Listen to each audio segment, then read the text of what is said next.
হ্যাঁ দেখছো, আরো দেখবে, যত রাত হবে তত বাত হবে।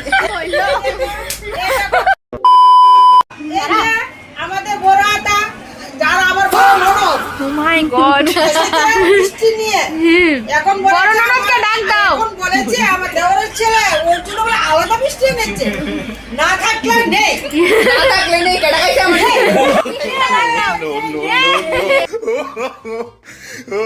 আমাদের জন্য এই দেখো আমাদের জন্য আরে আমাদের আলাদা বাক্স এই বড় পিসি আসো আসো, এই যে বড় আতা এই বড় তো কি হই আমি নিতে পারছি আনছে সবাই দেখ। আমি এটা কোনো লজ্জা না, এটা কোনো লজ্জা না। আমি লালমোহন খামো দেখো সবাই সবাই এর লেগে আমার ছেড়ে তুই কইতে পারছিস যে আমারে বেশি ভালোবাসে ভালোবাসা থেকে আমার বলে ছেলে কইতে পারছিস না সবাইরে সমান আদর করে আরে মিষ্টি লইয়া গো, কম্পিটিশনে এখন কি রাগ করেছো পরে খাবে না, একে একে খাবি। মিষ্টি আচ্ছা একটা কাজ করো লাল মিষ্টি দিল সবাই লেগাই দিয়ে একটা সাদা মিষ্টি দিও দেখছো নি কইছিলাম না অনেক মজা ছিল, একদম। দেখতেছো? হ্যাঁ দেখছো, আরো দেখবে, যত রাত হবে তত বাত হবে।